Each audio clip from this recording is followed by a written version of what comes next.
اب اسے جنت میں لے جاؤ. سبحان اللہ. اب یہ سارا ماجرا تو ہو جائے گا، مگر کمال یہ ہے کہ جس بندے کا یہ معاملہ ہوگا نا، وہ نہیں پہچانا ہوگا ابھی تک کہ یہ ہے کون سی ہستی جنہوں نے میرا اس مصیبت میں ساتھ دیا. آرڈر ہو چکا ہے، جہنم فرشتے لے جا رہے ہیں، انہوں نے آ کر انٹرسپٹ کیا، میری نیکیوں کا پلڑا بھاری کیا، میرا جنت کا آرڈر نکل آیا. تو اب وہ فرشتے جب جنت کی طرف لے جائیں گے نا، کہ اگر رکو تو صحیح، مجھے پہلے ان سے ملنے تو دو. یہ ہے کتنی پیاری ہستی، اس مصیبت میں میرے کام آئے ہیں. سرکار دو عالم علیہ الصلوۃ والسلام کی بارگاہ میں حاضر ہو کر وہ شخص عرض کرے گا، میرے بابا آپ پر قربان، آپ کا چہرہ کتنا نورانی ہے، آپ کتنے حسین ہیں، آپ کیسے اعلیٰ اخلاق والے ہیں، آپ نے میرے آنسوؤں پر رحم کھایا ہے، میرے گناہ معاف کروائے ہیں. حضور اپنا تعارف تو کروائیے، آپ کون ہیں؟ اللہ اکبر. سرکار دو عالم علیہ الصلوۃ والسلام فرماتے ہیں، میں اسے جواب دوں گا، میں تیرا نبی محمد صلی اللہ تعالی علیہ وسلم ہوں، اور یہ وہ تیرا درود پاک ہے جو تو نے مجھ پر پڑھا تھا، میں نے آج ہی کے دن کے لیے تمہارے لیے سیو کر کے رکھا ہوا تھا. اللہ اکبر، اللہ اکبر. دو باتیں سیکھنے کو مل رہی اس حدیث میں. ایک کہ درود پاک کتنی کمال کی چیز ہے، یہ نیکیوں کا پلڑا بھاری بنانے والا عمل ہے، یہ اللہ کی رضا حاصل کرنے والا عمل ہے، اس سے بگڑے کام سنور جاتے ہیں.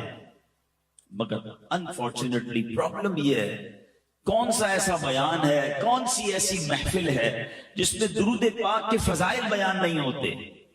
مگر اگر ہم دیکھیں تو یہاں بہت بڑی تعداد جو ہے پورا دن گزر جاتا ہے، ایک بار بھی درود نہیں پڑھتے نہیں، سوشل میڈیا پر گھنٹوں گزارتے ہیں. پلیز آپ کر کے دیکھیں ایک بار، اب کسی بھی پرابلم میں نا ایک بار کر کے دیکھیں.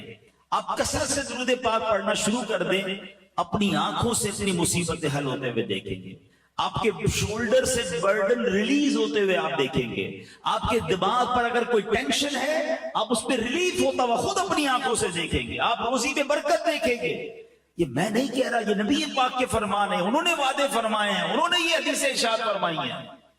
لیکن ہم نہ جانے کیوں درود پاک میں اس طرح انوالو نہیں ہوتے. اور پھر قیامت کے دن انشاءاللہ، یہ ایک حدیث نہیں ہے، کئی حدیثوں کو اگر آپ پڑھیں، سرکار دو عالم علیہ السلام فرماتے تم میں سے میرے سب سے زیادہ نزدیک قیامت کے دن وہ ہوگا جس نے مجھ پر سب سے زیادہ درود پڑھے. میرے حوض کوثر میں کچھ لوگ آئیں گے، حدیثوں کو خلاصہ پیش کر رہا ہوں، جن کو میں کثرت درود کی وجہ سے پہچان لوں گا، پیارے آقا انہیں پہچان لیں گے. نبی پاک کہیں فرما رہے ہیں کہ میں اپنے ساتھ جنت میں لے جاؤں گا جو درود پاک کثرت سے پڑھنے والے ہوں گے. تو کیوں نہ ہم درود پاک کثرت سے پڑھیں؟ تو اے میرے پیارے اسلامی بھائیوں، پہلی نیت تو آج کے اجتماع میں یہ کر لیں کہ انشاءاللہ اب روزانہ کثرت سے درود پاک پڑھیں گے. کس طرح تلاش کر کر کے گناہ گاروں کی بخشش کروائیں گے، یعنی کتنا پیار ہے انہیں کہ اس دن جب ساری دنیا کے لوگ جمع ہوں گے، سرکار دو عالم علیہ السلام کو اپنے امتیوں کا خیال ہوگا. نبی پاک کے بہت سارے کمالات، بہت سارے اوصاف ہم نے سنے ہیں، مگر آج پرٹیکولرلی شفاعت مصطفیٰ صلی اللہ علیہ وسلم، یہ کتنا بڑا انعام ہے اس امت پر. یہ نبی پاک پر بھی انعام ہے کہ ان کو قیامت کے دن کیسی عزت کا مقام عطا کیا جائے گا، ہم سنیں گے آگے بیان میں. اور پھر ہم گناہگاروں پر یہ کتنا بڑا احسان ہے کہ ہم اس نبی علیہ السلام کے امتی ہیں جن کو رب نے مقام محمود عطا فرمایا، جو شفاعت کبریٰ فرمائیں گے. آج سنتے جائیے اور ایمان تازہ کیجئے، اپنی محبت میں اور اضافہ کیجئے، اور آخر میں انشاءاللہ بیان کے میں یہ بھی بتاؤں گا کہ وہ کون سے اعمال ہیں، اگر اس کو ہم اپنا لیں تو انشاءاللہ شفاعت کے حقدار ٹھہر جائیں گے. انشاءاللہ نبی پاک کی شفاعت ملنا مزید آسان ہو جائے گی. اب ذرا سنیے گا، حضرت حرب بن سریج رحمت اللہ تعالی علیہ فرماتے کہ ایک مرتبہ امام زین العابدین رضی اللہ تعالیٰ عنہ کے شہزادے امام محمد رحمت اللہ تعالی علیہ کی میں خدمت میں حاضر ہوا اور میں نے عرض کی، آل رسول ہیں امام زین العابدین کے صاحبزادے امام محمد، کہ اے پیارے امام، عراق کے لوگ کہتے ہیں کہ قیامت میں نبی پاک علیہ السلام شفاعت فرمائیں گے، ذرا یہ فرمائیے کیا یہ شفاعت حق ہے؟ سوال کیا ان سے. تو حضرت امام محمد کیا کہتے ہیں، خدا کی قسم شفاعت حق ہے. مجھے حضرت محمد بن حنفیہ نے حدیث بیان کی، انہوں نے مسلمانوں کے چوتھے خلیفہ مولا علی شیر خدا کرم اللہ تعالی وجہ الکریم سے یہ حدیث سنی ہے کہ نبی پاک علیہ السلام نے فرمایا میں روز قیامت شفاعت کرتا جاؤں گا یہاں تک کہ میرا رب مجھے فرمائے گا ارضیت یا محمد، یعنی اے پیارے محبوب کیا آپ راضی ہو گئے؟ میں عرض کروں گا ربی ارضیتو، اے میرے رب میں راضی ہو چکا ہوں۔ سبحان اللہ، یعنی نبی پاک کی رضا اللہ کو محبوب ہوگی۔ اور سبحان اللہ پھر آگے جو کمال کا جملہ ارشاد فرمایا نا، یہ سمجھیے اس بیان کا عطر ہے، اگر آپ اس کو اس ٹیسٹ کو لے لیں گے نا آپ کی روح بھی آج خوش ہو جائے گی۔ حضرت حرب بن سریج فرماتے ہیں کہ امام محمد نے یہ حدیث شریف سنانے کے بعد فرمایا اے اہل عراق، کیا تم یہ سمجھتے کہ قرآن کریم میں سب سے زیادہ امید دلانے والی یہ آیت ہے؟ اگر میں اب آپ سب سے سوال کروں کہ قرآن کی وہ کون سی آیت ہے جو سب سے زیادہ امید دلاتی ہے، تو جنہوں نے کچھ قرآن ترجمے سے پڑھا ہے 99% وہ یہ جواب دیں گے کہ ایک آیت ہے جو گناہ گاروں کے لیے بڑی امید والی ہے۔ وہ کون سی ہے؟ لا تقنطوا من رحمت اللہ۔ اللہ فرماتا ہے اللہ کی رحمت سے مایوس نہ ہونا، بڑی امید ہے اس میں۔ مگر امام محمد کیا فرماتے ہیں؟ کہتے نہیں، ہمارے نزدیک یہ نئی آیت نہیں ہے، بلکہ ہم تمام اہل بیت کا یہ متفقہ فیصلہ ہے کہ سب سے زیادہ امید دلانے والی قرآن کی آیت یہ ہے جس میں رب نے ارشاد فرمایا وَلَسَوْفَ يُعْتِيكَ رَبُّكَ فَتَرْضَىٰ، اے محبوب ہم ان قریب تمہیں اتنا عطا فرمائیں گے کہ تم راضی ہو جاؤ گے۔ اچھا بڑی کمال کی بات ہے، اس میں تو سرکار دو عالم علیہ السلام کو عطا کیا جا رہا ہے نا، اس میں ہمیں کیوں خوش ہونا ہے؟ امت کے لیے کیا انعام ہے؟ اللہ اپنے حبیب سے فرما رہا ہے وَلَسَوْفَ يُعْتِيكَ رَبُّكَ فَتَرْضَىٰ، اے محبوب ہم ان قریب تمہیں اتنا عطا فرمائیں گے کہ تم راضی ہو جاؤ گے۔ آپ کو پتہ ہے نبی پاک پر جب یہ آیت نازل ہوئی تو سرکار دو عالم علیہ السلام نے کیا فرمایا؟ آقا علیہ السلام نے اس کو فرمایا جب تک میرا ایک بھی امتی جہنم میں ہوا میں راضی نہیں ہوں گا۔ کہتے یہ آیت سب سے زیادہ امید دلانے والی ہے کہ رب نے اپنے حبیب کو راضی کرنے کا وعدہ فرمایا، اور حبیب پاک نے اپنی امت سے کیا وعدہ کر لیا کہ میں راضی نہیں ہوں گا جب تک میرا ایک ایک امتی جہنم سے باہر نہ نکال دوں۔ اے میرے پیارے اسلامی بھائیوں، اب ذرا غور کیجئے، دنیا میں اگر ہم نے کسی کو بلینک چیک دے دیا جائے کہ مانگیے کیا مانگنا ہے، آفر کوئی کرے کہ بتاؤ کیا چاہیے، تو ہمیں تو شاید اپنے لوگ یاد آئیں گے، اپنے گھر والے یاد آئیں گے، اپنے فیوچر پلانز یاد آئیں گے۔ اللہ نے گویا نبی پاک کو اس آیت میں بلینک چیک عطا فرمایا وَلَسَوْفَ يُعْتِيكَ رَبُّكَ فَتَرْضَىٰ، اے محبوب ان قریب تمہارا رب تمہیں اتنا دے گا کہ تم راضی ہو جاؤ گے۔ آقا اپنے لیے مانگتے، اپنی آل کے لیے، اپنی فیملی کے لیے۔ اے امتیوں ہم سے کتنا پیار ہے، جب تک ایک بھی امتی جہنم میں ہوگا میں رب سے راضی نہیں ہوں گا، یعنی میں اس کو جہنم سے نکال لوں گا۔ اے میرے پیارے اسلامی بھائیوں، شفاعت کے بارے میں عقیدہ کیا ہونا چاہیے یہ بڑا ضروری ہے۔ اپنا بلیف سمجھ لیں، ایز اے مسلم ہمارا شفاعت کے بارے میں ہمارا عقیدہ کیا ہونا چاہیے۔ یاد رکھیے کہ ہمارے پیارے آقا علیہ السلام قیامت کے دن شفاعت فرمائیں گے، آپ کی شفاعت قبول کی جائے گی، اس کا عقیدہ رکھنا یہ واجب ہے، ٹھیک ہے؟ شفاعت مصطفیٰ کا انکار کفر ہے۔ کیوں کفر ہے؟ کہ شفاعت کا جو انکاری ہے وہ قرآن کی آیتوں کا انکاری ہے، وہ حدیثوں کا انکاری ہے، کیونکہ قرآن میں واضح طور پر محبوب پاک کی شفاعت کا بیان ہے۔ اب میں چند قرآن پاک کی آیتیں اور چند حدیثیں بیان کرتا ہوں کہ کہاں کہاں نبی پاک کی شفاعت کا بیان ہے۔ ایک تو یہی آیت وَلَسَوْفَ يُعْتِيكَ رَبُّكَ فَتَرْضَىٰ، اے محبوب ان قریب تمہارا رب تمہیں اتنا دے گا کہ تم راضی ہو جاؤ گے۔ اور نبی پاک کا یہ فرمانا کہ جب تک ایک امتی بھی جہنم میں ہوا میں راضی نہ ہوں گا، یہ پہلی آیت۔ اب دوسری سنیے، اللہ کریم ارشاد فرماتا ہے 26ویں پارے میں سورہ محمد آیت نمبر 19، ارشاد ہوا وَاسْتَغْفِرْ لِذَنبِكَ وَلِلْمُؤْمِنِينَ وَالْمُؤْمِنَاتِ۔ آسان ترجمہ قرآن کنز العرفان، اور اے حبیب اپنے خاص غلاموں اور عام مسلمان مردوں اور عورتوں کے گناہوں کی معافی مانگو۔ اب ذرا غور کیجئے، معاف کرنے والا کون ہے؟ رب ہے۔ جس نے معاف کرنا ہے وہ خود ہی نبی پاک کو کیا فرما رہا ہے کہ اپنی امت کے لیے مجھ سے استغفار کر لو تاکہ میں ان سب کی بخشش فرما دوں۔ اب بتائیے کیا نبی پاک رب کا کوئی فرمان ٹال سکتے ہیں؟ اس کا مطلب یہ ہوا کہ ربی نے فرمایا ہے کہ اے محبوب اپنی امت کی مجھ سے سفارش کرو، ان کے لیے استغفار کرو۔ تو قرآن کی یہ آیت بھی بتا رہی ہے کہ نبی پاک کو شفاعت کا حق عطا فرمایا، شفاعت کا تحفہ عطا فرمایا گیا۔ اور سبحان اللہ، اب آئیے پارہ 15 سورہ بنی اسرائیل آیت نمبر 79 میں ارشاد ہوتا ہے عَسَىٰ أَن يَبْعَثَكَ رَبُّكَ مَقَامًا مَحْمُودًا۔ کتنی خوبصورت آیت ہے۔ اللہ فرماتا ہے قریب ہے کہ آپ کا رب آپ کو ایسے مقام پر فائز فرمائے گا کہ جہاں سب تمہاری حمد کریں گے۔ مقام محمود کیا ہے؟ نبی پاک سے ہی سوال کیا گیا کہ یا رسول اللہ مقام محمود کیا ہے؟ فرمایا ہوا الشفاعہ، وہ شفاعت ہے۔ سبحان اللہ، مقام محمود نبی پاک علیہ السلام کو جب عطا کیا جائے گا نا، وہ قیامت کے دن ایسا نرالا منظر ہوگا، اللہ اکبر۔ انشاءاللہ عاشقان رسول اس دن کے انتظار میں ہیں۔ سیدی اعلیٰ حضرت کہتے ہیں نا، عرش حق ہے مسند رفعت رسول اللہ کی، دیکھنی ہے حشر میں عزت رسول اللہ کی۔ خدا کی قسم اس دن نبی پاک کی عزت ساری دنیا دیکھے گی۔ اور یہ بھی یاد رکھیے گا کہ اس دن صرف مسلمان نہیں، غیر مسلم بھی مان جائیں گے۔ جو آج نبی پاک کی شفاعت کے منکر ہیں وہ بھی مان جائیں گے، کیونکہ رب نے انہیں مقام کیسا دینا ہے، وہ اپنی آنکھوں سے سب کچھ ہوتا ہوا دیکھ رہے ہوں گے، وہ مقام کیسا ہوگا۔ آئیے حدیث پاک کا خلاصہ سنیے اور ایمان تازہ کیجئے۔ نبی پاک کی خصوصیت یہ ہے کہ روزے قیامت پیارے آقا علیہ السلام سب سے پہلے اپنے روضہ مبارک سے باہر تشریف لائیں گے۔ جیسے ہی آپ اپنی قبر انور سے باہر آئیں گے، قبر سے تو سارے لوگ قیامت کے دن نکلیں گے نا، مگر فرسٹ آف آل سب سے پہلے جو اپنی قبر مبارک سے نکلیں گے وہ رسول پاک علیہ السلام ہوں گے۔ اور جیسے ہی اپنے روضے سے آپ باہر نکلیں گے 70,000 فرشتے تعظیم اور احترام کے لیے حاضر ہو جائیں گے۔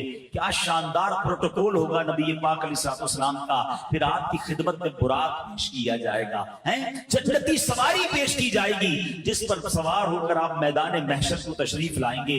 اللہ اکبر۔ اب سنیے نبی پاک کے فرمان، ایمان تازہ ہو جائے گا۔ آقا فرماتے انا سید ولد آدم یوم القیامہ، قیامت کے دن میں تمام اولاد آدم کا سردار ہوں گا۔ ایک روایت میں فرمایا انا اولہم خروجا، قیامت کے دن سب سے پہلے میں ہی اپنی قبر انور سے باہر تشریف لاؤں گا۔ وانا قائدہم اذا وفدوا، جب سب بارگاہ الہی میں پیش ہوں گے میں سب کا پیشوا ہوں گا۔ وانا خطیبہم اذا انصتوا، جب سارے لوگ خاموش ہو جائیں گے، کسی میں جرت نہیں ہوگی بات کرنے کی، میں خطیب ہوں گا۔ وَأَنَا مُسْتَشْفِعُهُمْ إِذَا حُبِسُوا، جب انہیں روک لیا جائے گا، حساب شروع نہیں ہو رہا ہوگا، میں ان کی شفاعت کروں گا۔ وَأَنَا مُبَشِّرُهُمْ إِذَا أَيْئِسُوا، جب سب مایوس ہوں گے میں انہیں خوشخبری سناؤں گا۔ الکرامۃ والمفاتیح یومئذ بیدی، اس دن بزرگی اور عزت بھی میری ہوگی اور جنت کی چابیاں بھی میرے ہاتھ میں ہوں گی۔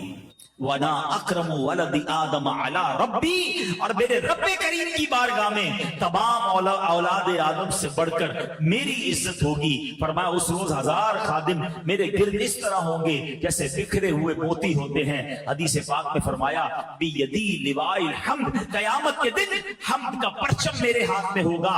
تحت آدم فمن دونہ، حضرت آدم اور ان کی اولاد میں جو ہیں سب کے سب میرے اس پرچم کے نیچے ہوں گے۔ اللہ اکبر۔ اب ذرا غور کیجئے اللہ نے کیسا مقام عطا فرمایا ہوگا۔ یاد رکھیے جب یہ مقام محمود دیکھیں گے اپنے کو اپنے پرائے بھی مانیں گے، مگر اس دن کا ماننا کام نہ آئے گا کہ اس دن تو وہ دیکھ کر مانیں گے نا۔ ارے ماننا آج ہے، عزت آج کرنی ہے، عقیدہ آج مضبوط کرنا ہے۔ زمین تانبے کی ہوگی، لوگ اپنے پسینے میں ڈبکیاں کھا رہے ہوں گے، انتظار ہوگا کہ ختم نہیں ہو رہا ہوگا۔ کبھی گرمی کے اندر ہمیں کوئی 5-10 منٹ باہر کھڑا کر دے اور کہے جناب 10 منٹ رکیے اور 10 منٹ بعد آئیے گا، وہ 10 منٹ نہیں کٹتے ہیں، کیونکہ پسینے سے بندہ شرابور ہو جاتا ہے، بندہ فوراً کوئی سایہ ڈھونڈتا ہے، مگر اس دن اللہ کے عرش کے سوا کوئی سایہ نہ ہوگا۔ اب کیا ہوگا جب بہت گرمی لگے گی, بہت ٹائم گزر جائے گا, تو اہل محشر آپس میں مشورہ کریں گے کہ کچھ تو کرو, کسی سے تو بات کرو, حساب کتاب ہی شروع ہو جائے. کھڑے کھڑے جناب گرمی میں سارے تھک گئے. اب جناب سب مل کر حضرت آدم علیہ السلام کے پاس جائیں گے. جب حضرت آدم کے پاس جائیں گے نا تو جا کر کہیں گے اے ابو البشر, آپ سب سے پہلے دنیا میں آئے ہیں, آپ اللہ کی بارگاہ میں سفارش کریں اور ہمارے اس مصیبت سے ہماری نجات دلائیں. کیا ہوگا؟ حضرت آدم کہیں گے نفسی نفسی اذهبوا الی غیری. آج جیسا رب نے غضب کیا ہے پہلے ایسا غضب کبھی نہ کیا ہوگا, کسی اور کے پاس جاؤ. یہ سارے محشر کے لوگ ڈھونڈتے ڈھونڈتے حضرت نوح علیہ السلام کے پاس پہنچیں گے. اے نوح, آپ آدم میں ثانی ہیں, آپ اللہ کی بارگاہ میں, آپ نجی اللہ ہیں, آپ اللہ کی بارگاہ میں ہماری سفارش کریں. آپ فرمائیں گے اذهبوا الی غیری نفسی نفسی. آج رب نے جیسا غضب کیا ایسا پہلے کبھی نہیں کیا. اہل محشر پھر تلاش کرتے ہوئے حضرت ابراہیم کے پاس آئیں گے. آپ تو خلیل اللہ ہیں, اللہ کے دوست ہیں, آپ اللہ سے عرض کریں. وہ بھی کہیں گے اذهبوا الی غیری. اس کے بعد حضرت عیسیٰ علیہ السلام کے پاس آئیں گے, وہ بھی منع کر دیں گے. آخر اہل محشر کہیں گے ہمیں کوئی راستہ تو بتا دیں, کوئی کلو تو دے دیں, ہم جائیں تو کس کے پاس جائیں. جب یہ سب گھوم پھر کر حضرت عیسیٰ کے پاس آئیں گے نا, حضرت عیسیٰ کہیں گے ایک ہی شخصیت ہے جو آج مدد کر سکتی ہے, وہ اللہ کے آخری نبی ہیں, وہ رحمت للعالمین ہیں, جناب رسول اللہ صلی اللہ علیہ وسلم کے پاس چلے جاؤ, آج وہ تمہاری مدد کریں گے, انہی کے ہاتھ میں شفاعت کا دروازہ ہے. اللہ اکبر. اب یہ اہل محشر جب حضرت جناب رسول اللہ صلی اللہ علیہ وسلم کے پاس آئیں گے تو میرے آقا علیہ السلام یہ نہ کہیں گے اذهبوا الی غیری. آقا فرمائیں گے انا لہا انا صاحبکم, آؤ میرے غلاموں, آج میں اسی دن کے لیے ہوں. سبحان اللہ. ذرا سنیے, نبی پاک کے پاس جب اہل محشر پہنچیں گے نا تو اب نبی پاک سجدہ کریں گے. پہلے ذرا یہاں رک جائیں, ایک اور خوبصورت سوال, very beautiful question, relevant question دماغ میں آتا ہے کہ یہ حدیثوں کے ذریعے پتہ تو چلے گئے کہ شفاعت تو نبی پاک نے کرنی ہے, آخری نبی علیہ السلام نے کرنی ہے, تو ہم تو نہیں جائیں گے پھر حضرت آدم کے پاس, ہم تو نہیں جائیں گے حضرت نوح کے پاس, ہم تو سارے مل کر پہلے ہی پہنچ جائیں گے. ہم نے KDA میں بیان سنا تھا, ہمیں پتا تھا حدیث میں یہی ہے کہ آخر میں جانا رسول پاک علیہ السلام کے پاس ہے, تو ہم ڈائریکٹ چلے جائیں گے.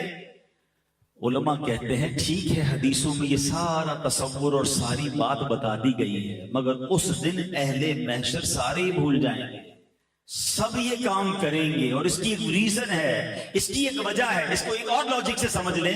ہم سب کو قبر کے سوالات پتہ ہیں اور سب کو جوابات بھی پتہ ہیں, تو بندہ بولے مسئلہ ہی کوئی نہیں, اب تو پیپر آؤٹ ہو گیا, مرنے کے بعد قبر میں جائیں گے, پوچھا جائے گا مر ربو کا, میں کہہ دوں گا اللہ رب ہے. ماں دینوں کا کہوں گا اسلام دین ہے. ماں کنت تقول فی حق ھذا الرجل, جب پیارا سا چہرہ دکھایا جائے گا کہہ دوں گا یہ رسول اللہ ہے. آسان ہو گیا نا, پیپر آؤٹ ہے, پھر کیسے فیل ہوں گا.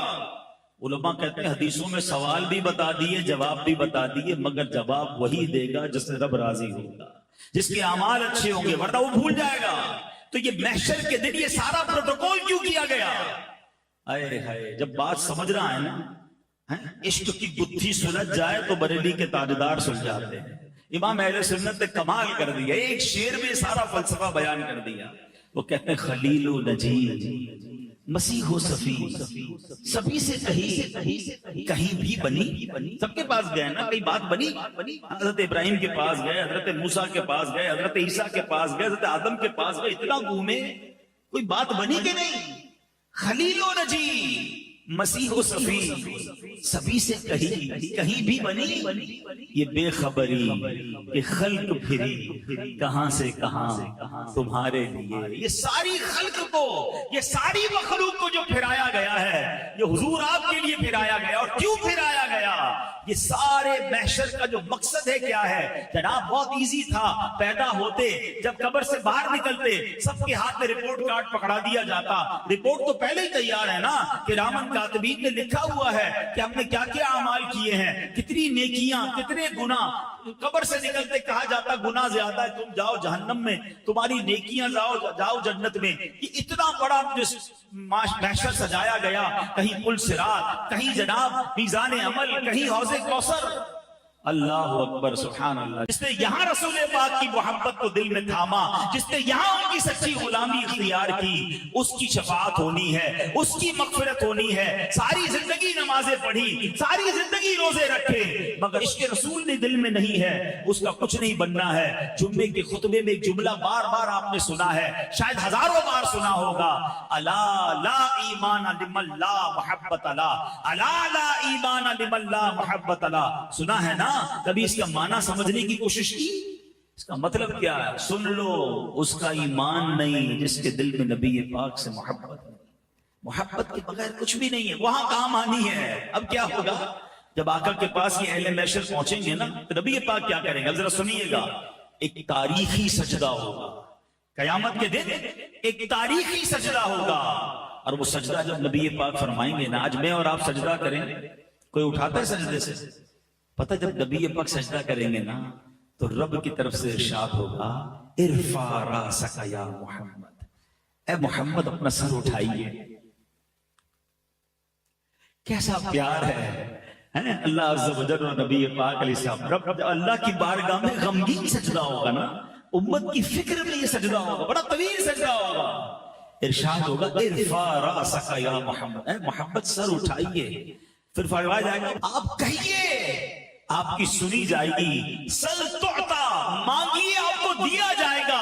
اشفا تشفا, آپ شفاعت کیجئے, آپ کی شفاعت قبول کی جائے گی. اللہ اکبر. پھر نبی پاک علیہ السلام اپنے غلاموں کی شفاعت فرمائیں گے, اور کتنی شفاعت فرمائیں گے یہ آپ کو بتاتا ہوں. لیکن یہ شعر آپ نے کئی بار سنا ہوگا نا, عرش حق ہے مسجد رفعت رسول اللہ کی, کہ نبی پاک کا جو بیٹھنے کا مقام قیامت کے دن کیا ہوگا, وہ عرش الہی ہوگا. یہ ایسے ہی نہیں کہہ دیا سیدی اعلیٰ حضرت نے. آؤ روایت سنو. روایتوں میں آتا ہے قیامت والے دن رب کریم نبی پاک علیہ السلام کو عرش اعظم پر بٹھائے گا. اگلے پچھلے سارے یہ فضیلت جان لیں گے, اور سب کی زبان آپ کی تعریف میں مصروف ہو جائے گی. یہ وہ مقام محمود ہے جس کا قیامت کے دن رب نے قرآن میں وعدہ فرمایا. وہ کون سی آیت ہم نے سنی تھی؟ عسیٰ ان یبعثک ربک مقاما محمودا, قریب ہے کہ آپ کا رب آپ کو ایسے مقام پر فائز فرمائے گا جہاں سب تمہاری حمد کریں گے. اب آؤ میرے پیارے اسلامی بھائیوں, ہو سکتا ہے کسی کے دل میں آئے کہ شفاعت تو ہوگی, مگر وہ تو نیکوں کی ہوگی, جو نبی پاک کے قریب ہوں گے ان کی ہو جائے گی. اربوں لوگ ہوں گے, ہمارا کیا بنے گا؟ اللہ اکبر. ایسے ہی نہیں نبی پاک ہمارے اتنے پیارے آقا ہیں, ایسے امت کے غمخوار ہیں, ایسے فکر مند ہیں. سنو, نبی پاک علیہ السلام فرماتے, مجھے دو باتیں, مجھے اختیار دیا گیا کہ دو باتیں ہیں, آپشن دیا کہ یا تو آپ کی آدھی امت کو جنت میں داخل کر دیا جائے, یا آپ شفاعت لے لیں. سنیے گا حدیث پاک, there were two options. یا تو half of your امت will go in جنہ, آپ کی آدھی امت بخش دی جائے, یا آپ شفاعت لے لیں. نبی پاک فرماتے, میں نے شفاعت کو حاصل کر لیا کیونکہ وہ اس سے زیادہ برکت والی ہے, اس میں گنجائش زیادہ ہے. یعنی میں اپنی ساری کی ساری امت کو بخشوا لوں گا. ایک اور جگہ نبی پاک علیہ السلام فرماتے ہیں, شفاعتی للہالکین من امتی, شفاعت میری امت کے ان لوگوں کے لیے ہے جنہیں گناہوں نے ہلاک کر دیا. میرے آقا گناہگاروں کو تلاش کر کر کے شفاعت فرمائیں گے. سبحان اللہ. گھبرائے ہوئے ہوں گے, ہمارا کیا ہوگا؟ ارے نبی پاک تو بخشے بخشائے نا, مگر ان کے دل پر بھی فکر ہوگی, وہ بھی رنج میں ہوں گے. وہ اپنے لیے نہیں, وہ کس کے لیے؟ وہ امت کے لیے غمزدہ ہوں گے. فرماتے ہیں, میں اللہ کی بارگاہ میں کھڑا رہوں گا, اپنے ممبر پر نہیں بیٹھوں گا. ہر نبی کے لیے ممبر بنایا گیا ہوگا, مگر میں رب کی بارگاہ میں اس لیے کھڑا رہوں گا کہ مجھے یہ ڈر ہوگا کہ کہیں مجھے جنت میں نہ بھیج دیا جائے اور میری امت پیچھے نہ رہ جائے. آپ سمجھ رہے ہیں اس بات؟ میں اور آپ تمنا کیا کر رہے ہیں کہ قیامت کے دن جلدی جلدی جنت میں بھیج دیے جائیں. نبی پاک فرماتے, مجھے یہ خوف ہوگا کہ کہیں مجھے جنت میں نہ بھیج دیا جائے, میری امت پیچھے نہ رہ جائے. اللہ اکبر. ایسا خیال تو ماں باپ بھی نہیں کرتے اپنے بچوں کا جو نبی پاک اس دن فرمائیں گے. یہی بات مولانا حسن رضا خان صاحب لکھتے ہیں کہ عزیز بچے کو ماں جس طرح تلاش کرے. ارے کسی کا ماں کا بچہ گم ہو جائے